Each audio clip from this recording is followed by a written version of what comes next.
Солтүстік Кореяда шашыңызды дұрыс қидырмасаңыз, сізді полиция ұстап кетуі мүмкін екенін білдіңіз бе?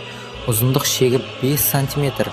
Бұл елде ер адамдарға шашты 5 сантиметрден артық өсіруге тыйым салынған. Тек жасы үлкен немесе шашы түсе бастаған еркектерге ғана 7 сантиметрге дейін өсіруге рұқсат беріледі. Капиталистік сәнге тыйым.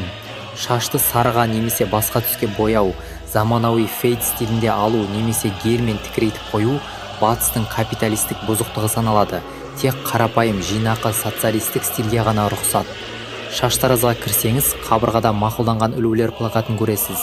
Клиенттер сол тізімдегі дайын нұсқалардың бірін таңдауы тиіс. Сән полициясы. Ал көшелерде жастар одағының арнайы патрульдері жүреді.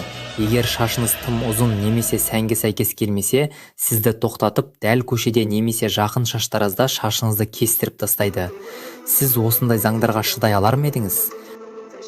Біз ер адамдардың шаш үлгісіндегі қатаң заңдарды талқыладық. Бірақ солтүстік Кореяда әйел адамның шашына қарап, оның ең басты құпиясын білуге болатынын естіп пе едіңіз?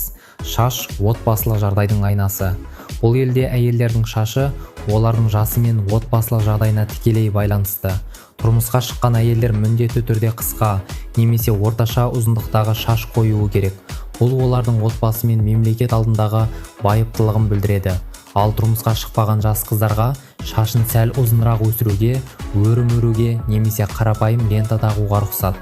Әйелдерге арналған салондарда мемлекет мақұлдаған 15-ке жуық шаш үлгісі ілініп тұрады.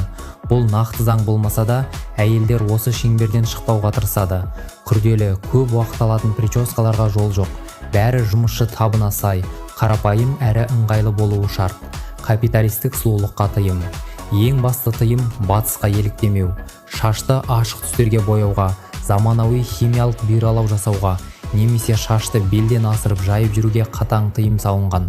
Мұндай стиль социалистік моралға қажат, капиталистік бұзықтық деп бағаланады.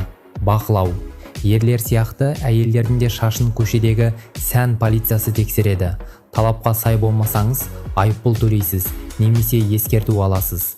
Ал сіз өмір бойы тек бір ғана шаш үлгісімен жүре алар ма едіңіз?